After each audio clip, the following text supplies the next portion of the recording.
எல்லாருக்கும் வணக்கம்.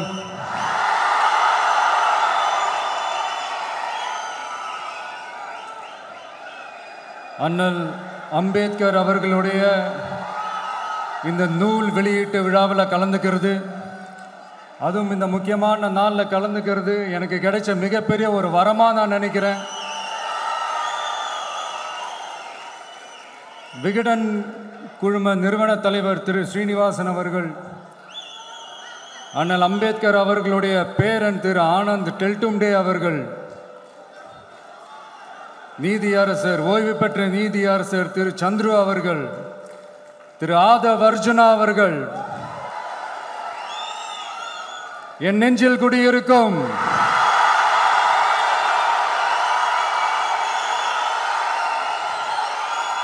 என்னுடைய நண்பா நண்பிகள், தோழா தோழிகள்,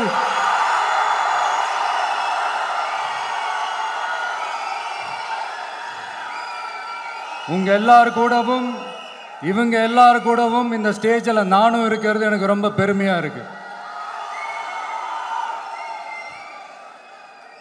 முக்கியமா இப்படி ஒரு ஃபங்க்ஷனை ஏற்பாடு பண்ணி எனக்கு அந்த வாய்ப்பை கொடுத்த விகடன் குழுமத்திற்கு என்னுடைய மனமார்ந்த நன்றிகளை தெரிவிச்சுக்கிறேன்.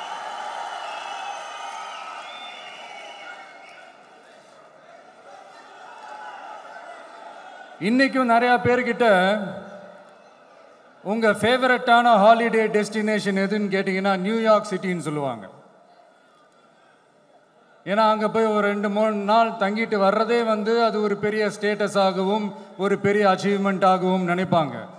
ஆனால் 100 வருஷத்துக்கு முன்னாடியே நியூயார்க்லாம் போய் அங்கே உலக புகழ் பெற்ற கொலம்பியா யூனிவர்சிட்டியிலலாம் போய் படித்து டாக்டர் பட்டம் வாங்கி சாதித்த ஒரு அசாத்திய மாணவர் ஒருத்தர் இருந்தார்.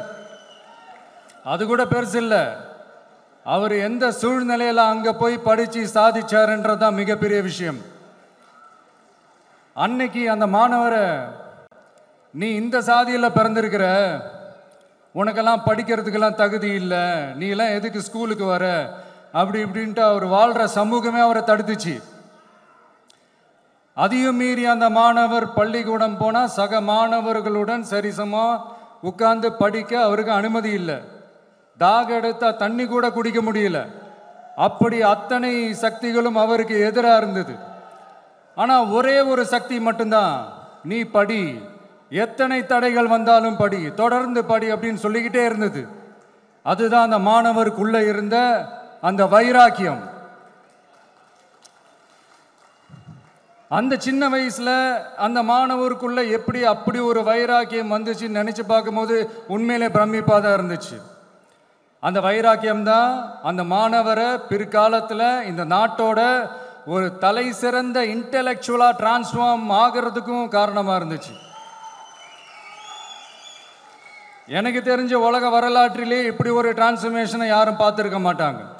அந்த மாணவர் வேற யாரும் இல்லை, நம்மளுடைய அண்ணல் அம்பேத்கர் அவர்கள் தான்.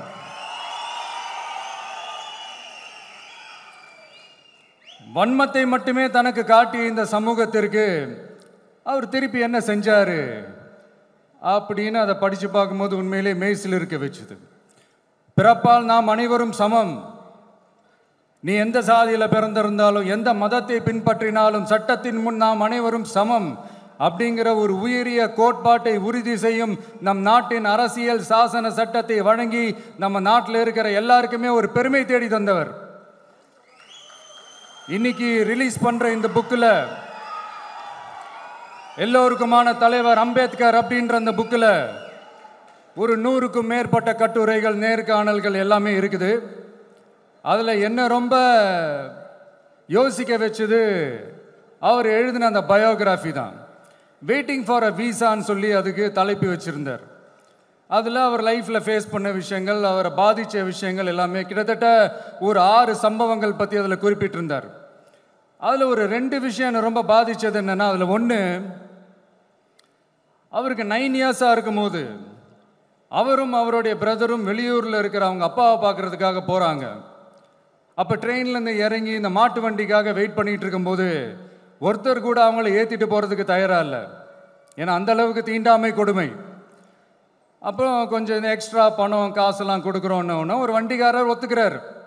அப்போ கூட அந்த வண்டிக்காரர் என்ன பண்ணுறாருன்னா, அந்த பசங்களை வண்டி ஓட்ட சொல்லிட்டு இவர் தீட்டு பட்டுடும்னு சொல்லி வண்டியில் ஏறாமல் நடந்து போகிறார். அந்த நாள் முழுக்க அந்த பசங்களுக்கு குடிக்க தண்ணி கூட கொடுக்காம அந்த டிராவல் எவ்வளவு கொடுமையாக இருந்துச்சுன்னு சொல்லி அதில் மென்ஷன் பண்ணியிருந்தார். ரெண்டாவது, அதே அம்பேத்கர் அவர்கள் அமெரிக்கா பிரிட்டன்லலாம் போய் படித்து டாக்டர் பட்டம்லாம் வாங்கி சாதிச்சு ஒரு பெரிய வழக்கறிஞராக இந்தியாவுக்கு திரும்ப வராரு. அப்போ மும்பைக்கு பக்கத்தில் ஒரு கிராமத்துக்கு அவரை கூப்பிடுறாங்க. அப்போ அவர் ஒரு அரசாங்க பொறுப்பில் இருக்கிறார். அந்த கிராமத்துக்காரங்க ஒரு வண்டியை ஒன்று ஏற்பாடு பண்ணி அவரை கூட்டிகிட்டு வரணும்னு நினைக்கிறாங்க. ஆனால் அந்த வண்டி ஓட்டுறவர் அவருக்கு சமமாக உட்காந்து வண்டி ஓட்டுறதுக்கு யோசிக்கிறார், மறுக்கிறார். ஒரு லண்டனுக்கு போய் ஒரு பாரிஸ்டர் பட்டம் வாங்கிய அம்பேத்கரை விட ஒரு வண்டி ஓட்டுறவர் தன்னை உயர்ந்தவனா நினைக்கிறார். அதுதான் அந்த சமூக கொடுமை தான் அவரை சமத்துவத்துக்காக போராட வச்சுது.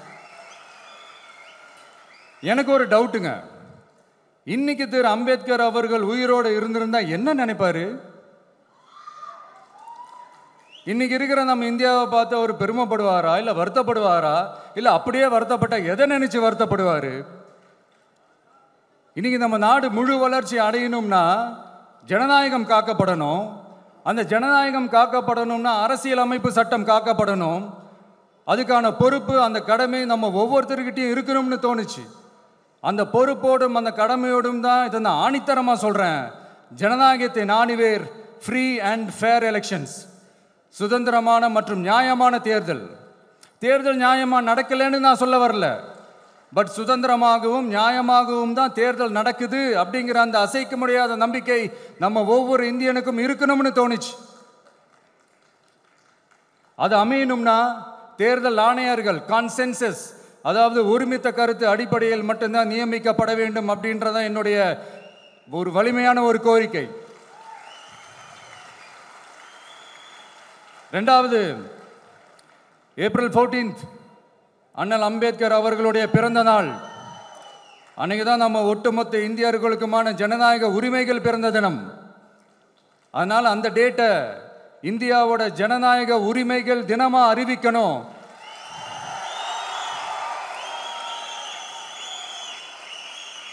அப்படின்றத என்னுடைய இன்னொரு தாழ்மையான ஒரு வேண்டுகோள். அது இந்திய ஒன்றிய அரசிடம் நான் முன்வைக்கிறேன்.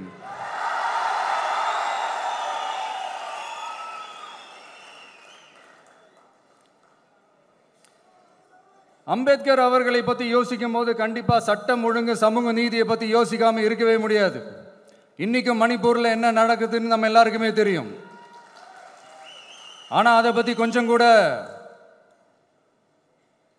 அதை கண்டுக்காமல் ஒரு அரசு மேலே இருந்து நம்மளை ஆண்டுகிட்டு இருக்கு.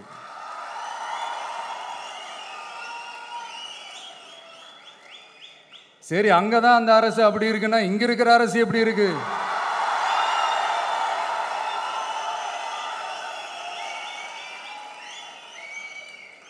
இங்கே நம்ம தமிழ்நாட்டில் வேங்கை வயல்னு ஒரு ஊரில் என்ன நடந்துச்சுன்னு நம்ம எல்லாருக்குமே தெரியும். சமூக நீதி பேசுகிற இங்கே இருக்கிற அரசு அதுக்கு எந்த விதமான ஒரு நடவடிக்கை எடுத்த மாதிரியே எனக்கு தெரியலையே. இவ்வளோ காலங்கள் தாண்டி, இத்தனை வருஷங்கள் தாண்டி ஒரு துரும்ப கூட கிள்ளி போடலையே. அதுதான் இதெல்லாம் இன்னைக்கு அம்பேத்கர் அவர்கள் இன்னைக்கு பார்த்தாருன்னா வெக்கப்பட்டு தலை குனிஞ்சு போவார்ல. கரெக்டு, நம்ம நடக்கிற பிரச்சனைகள், நடக்கிற கொடுமைகளுக்கெல்லாம் நம்ம குரல் கொடுக்கணும். ஆனால் நடக்கிற பிரச்சனைகள் ஒன்றா ரெண்டா? பெண் குழந்தைகளுக்கு எதிராக, பெண்களுக்கு எதிராக, ஏன் மனித உயிர்களுக்கு எதிராக? இதெல்லாம் நம்ம பார்க்குறோம், படிக்கிறோம், மற்றவங்க கிட்டேருந்து கேட்டு தெரிஞ்சுக்கிறோம். இதுக்கெல்லாம் ஒரு நிரந்தரமான ஒரு தீர்வு என்ன தெரியுமா? ரொம்ப சிம்பிள் தான். நம்ம தமிழ்நாட்டு மக்களுக்கு தேவையான அடிப்படை வசதிகளை பாதுகாப்புடன் முறையாக முழுமையாக அளிக்கும், மக்களை உண்மையாகவே நேசிக்கிற ஒரு நல்ல அரசு.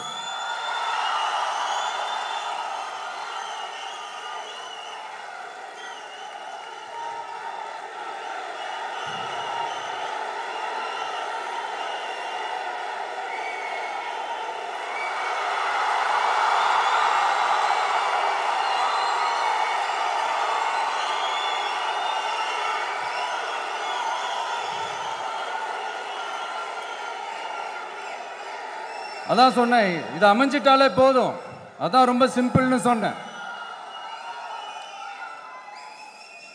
அதனால இங்க டெய்லி நடக்கிற பிரச்சனைகளுக்கு சம்பிரதாயத்துக்காக ட்வீட் போடுறதும், சம்பிரதாயத்துக்காக அறிக்கை விடுறதும், சம்பிரதாயத்துக்காக நானும் மக்களோட மக்களா இருக்கிறேன்னு காட்டிக்கிறதும், சம்பிரதாயத்துக்காக மழை தண்ணியில் நின்று போட்டோ எடுக்கிறதும்,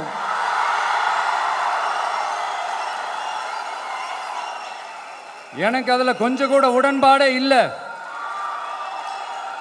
பட் என்ன பண்றது, நம்மளும் சம்பிரதாயத்துக்காக சில நேரத்தில் அந்த மாதிரி செய்ய வேண்டியதா போயிடுது.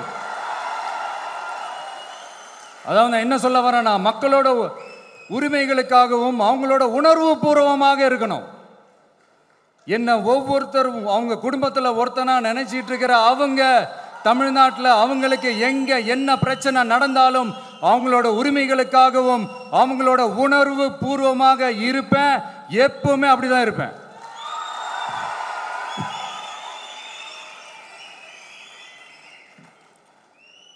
மக்கள் உணர்வுகளை மதிக்க தெரியாத, மக்களுக்கு அடிப்படை சமூக நீதியான பாதுகாப்பை கூட உறுதி செய்ய இயலாத, கூட்டணி கணக்குகளை மட்டுமே நம்பி இருமாப்புடன் 200 வெல்வோம்,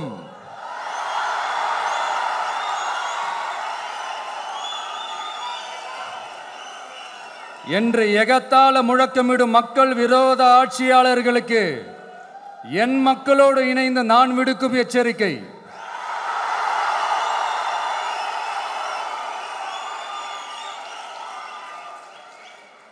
நீங்க உங்களோட சுயநலனுக்காக பல வழிகளில் பாதுகாத்து வரும் உங்கள் கூட்டணி கணக்குகள் அனைத்தும்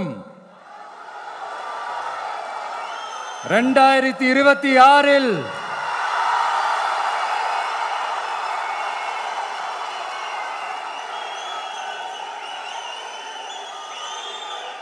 மக்களே மைனஸ் ஆக்கி விடுவார்கள்.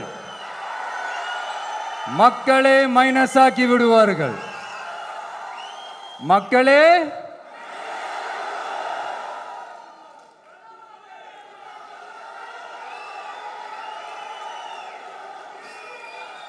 எனக்கு இந்த வாய்ப்பு கொடுத்த விகடன் குழுமத்திற்கும் வந்திருக்கும் பெரியோர்களுக்கும் சான்றோர்களுக்கும் மீண்டும் என்னுடைய வணக்கங்கள், மீண்டும் என்னுடைய நன்றிகள். கடைசியா ஒரே ஒரு விஷயம், விடுதலை சிறுத்தைகள் தலைவர் திரு தோல் திருமாவளவன் அவர்கள்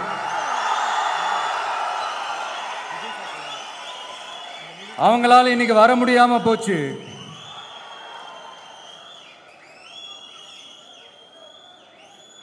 அம்பேத்கர் அவர்களுடைய புத்தக வெளியீட்டு விழாவிற்கு கூட அவரால் கலந்துக்க முடியாத அளவிற்கு